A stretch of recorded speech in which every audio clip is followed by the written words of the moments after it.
All right, welcome back. We want to take you to some live shots right now out of South Miami-Dade County. We do not have those shots. Never mind. We're going to move on here, though. Today, the hunt is on for a lot of essential supplies like food and ice. And the number one for a whole lot of people, it's fuel. The demand, it is so high, and the supply, it really is still very low. The now's Alyssa Hyman joining us live from the Wawa off Australian and Belvedere with the fuel frenzy happening once again. Alyssa?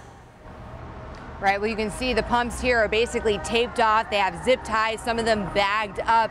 There were long lines here, but now no lines because there just simply isn't any fuel. They ran out. They're waiting on their next delivery. The place is actually still packed, but these seem to be people that are just trying to get other supplies like you mentioned. And the manager here tells me he's actually not exactly sure when that next fuel tanker is going to come in. Now, when it comes to the fuel situation around town, you're either going to find one of two things: the gas station that is just completely closed down, those pumps bagged up, maybe still without power, or those long lines around the corner. Folks still not sure by the time they get there that it's their turn at the pump that there will actually be gas left over. We did speak with one gentleman who waited in line for about 40 minutes just to get diesel fuel. I've been waiting in line now for 40 minutes to get some diesel fuel. They just ran out of gas. Thank God they got diesel. All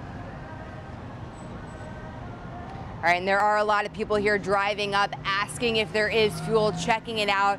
But again, as the manager told me, they're still waiting to find out exactly what time the next delivery will be. Now, gas is not the only thing people are trying to get at this point. Coming up all new at 5 o'clock, people still trying to find food after the storm. Reporting live in West Palm Beach, Alyssa Hyman for the Now South Florida. All right, Alyssa, thank you.